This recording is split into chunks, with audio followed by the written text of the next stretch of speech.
E aí eu acho que esses foram os bloqueios anestésicos principais e a gente, quando os faz, a gente também tem que estar ciente das possíveis complicações, né, Virginia? Quais seriam, que complicações a gente precisa ou pode esperar dos bloqueios anestésicos que eventualmente podem acontecer e que a gente trabalha para que não aconteçam? Pois é. É que a gente sempre fala, né? Para você fazer esses bloqueios anestésicos, a primeira coisa que a gente falou, conhecer a anatomia.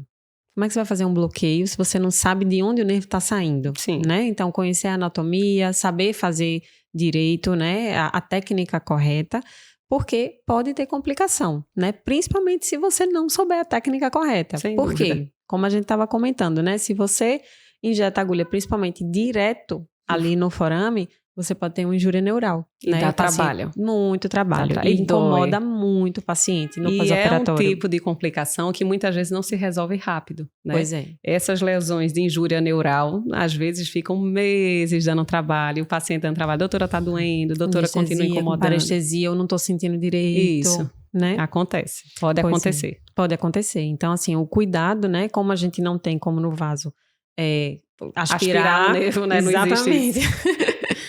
Então, sempre o cuidado de eu lateralizar um pouquinho, né? Eu botar assim um pouquinho mais medial para evitar esse tipo de complicação, tá? Isso. Porque é bem chato. Bem chato. Isso. E outra Tanto para o paciente quanto para a gente. Sim. Fica aperreando direto. Ficam, dá trabalho. Mas assim, a ideia é que a gente minimize ao máximo esse tipo de injúria, né? Isso. Outra coisa comum diante de área extremamente vascularizada e sabendo que a gente está atrás de forame e ali tem vaso, é Grandinhos. o trauma vascular. A gente vai, nesses forames passam vasos de calibre um pouco razoável, maior. Isso. Não é uma área distal De capilarzinho. capilar, não. Isso. Então, você pode, nessa inserção da agulha, realmente traumatizar algum vaso e gerar uma equimose, um hematoma.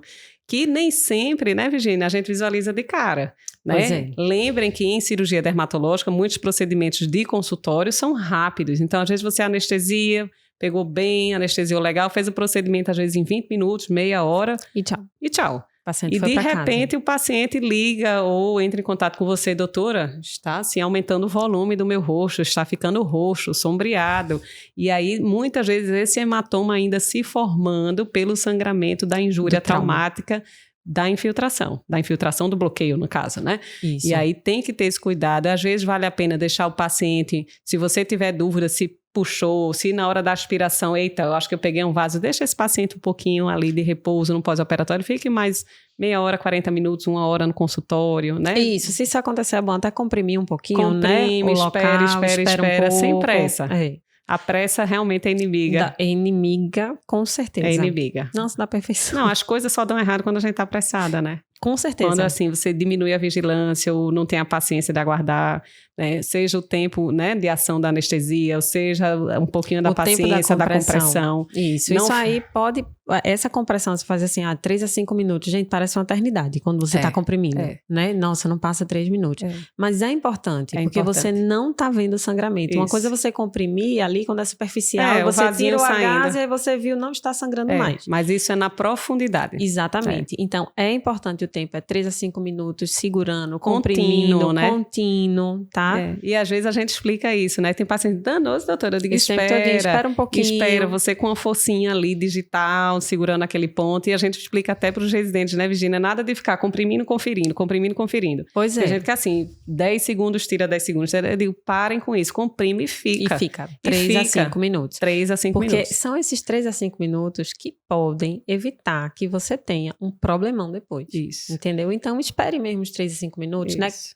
Se possível, se tiver como, até cronometre. É. Porque às vezes você tá ali perde a noção. comprimindo, você perde a noção. Quando você vê, se você cronometrar, passou quanto tempo? 30 segundos. Sério? Oi? Só?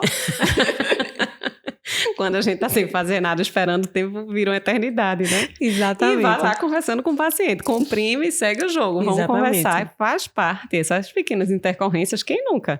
Né? Pegou um vasinho, opa, siga ali. Segura e vamos lá. Pois E é. depois você consegue continuar com grande Uma tranquilidade, segurança né? Liga e para o sem paciente. complicação. Sempre, pra né? ficar Acompanhar tranquilo. o paciente pós-operatório, É. né? Ficar tranquilo se está tudo certinho. Isso. Acompanhar mais de perto, né? Mais Quando de perto, acontece. reavalia no outro dia, 48 horas depois, ver se está tudo bem. Deixa seu telefone com o paciente. Sim. Nesses casos é super importante, tá? Verdade, que a primeira coisa é ter o contato com o paciente para a gente intervir se qualquer complicação ocorrer, né? Acesso e comunicação são fundamentais, Com né? certeza.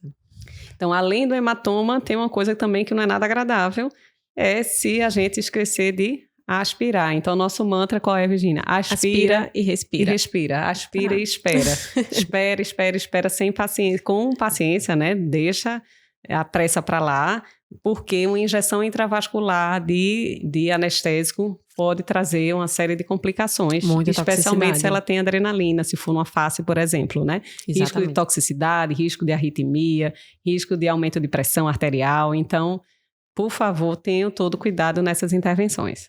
Para não evitar, assim, se você tá ali fazendo a anestesia do paciente, daqui a pouco ele faz assim, sentindo um gosto de metal na boca, aí você infarta. Você infarta, né? Doutora, estou com mal-estar, aí começa, né? A confusão. Exatamente. Acelerando o coração, aí vê. Pois é. Tá, taquicardia, né? Então, aspirem sempre. Aspirem sempre.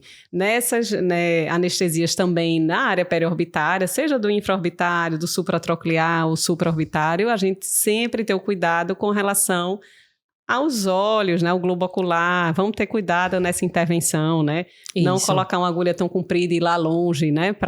Não ter lesão do globo ocular. Por favor. Aí é uma coisa também muito esdrúxula, muito exagerada. Às vezes pode ser até uma distração e sem querer você danificar, né? Acabar lesionando. Então, isso. Então, mais cuidado nessa área. Cuidado. Né? Na Cuidado. manipulação do material, né? Tudo para não... Também sempre preferir agulhinhas mais fininhas, menorzinhas, que você consegue controlar direitinho aonde está a agulha, né? Isso.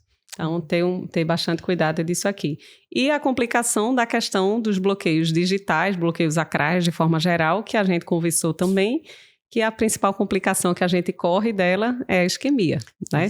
Isso pode acontecer pelo somatório de fatores. Então, imaginem que a gente, além dos procedimentos e das técnicas que a gente utiliza, utilizar anestésico sem adrenalina, evitar o bloqueio em anel, né? Evitar um torniquete muito prolongado e lembrar de remover o torniquete quando for fazer o curativo, né? Fazer o curativo compressivos, mas sem fazer esse afunilamento com compressão excessiva. Mas a gente tem que entender que existem pacientes que têm uma propensão maior à isquemia digital. Então, naturalmente, pacientes com doença microangiopática, diabéticos, né, pacientes com insuficiência venosa, pacientes vão ter naturalmente um risco maior de fazer isquemia digital porque ele já tem essa comorbidade no contexto. Isso. Então, aí esses pacientes é que vocês tenham mais cuidado ainda. Até na indicação. Né, tem procedimento que eu digo, não, deixa quieto, não precisa. Não vamos fazer não, risco alto. Às vezes é um tumor benigno que não traz grande problema para o paciente. Imagina, uma lesão periungueal, né, Virginia, no hálux do pé de um paciente diabético com úlcera crônica de estase. Para que a gente vai mexer? Não. Para que vai mexer? Você pode fazer uma úlcera isquêmica, você pode abrir mais uma lesão ulcerada que não cicatriza. Você vai tentar ajudar e vai complicar. Risco de infecção. Então, assim, sempre julgar o custo-benefício de qualquer intervenção que você for fazer. E isso precisa ser individualizado. Não é receita de bolo. Você conversa com o paciente, vê o que é que ele quer, vê o que é possível e o que deve ou não ser feito, né? Não esquecer disso daí. Que bom que você gostou desse vídeo. Se você se interessa por outros assuntos de dermatologia e gosta de acompanhar pequenos vídeos, vou te indicar esse aqui. Várias pessoas já assistiram e gostaram. Já se você quer acompanhar e aprofundar um pouco mais o tema discutido hoje, vou te indicar o podcast original. O vídeo de hoje é só um recorte deste tema. Então, acompanhe e espero você lá.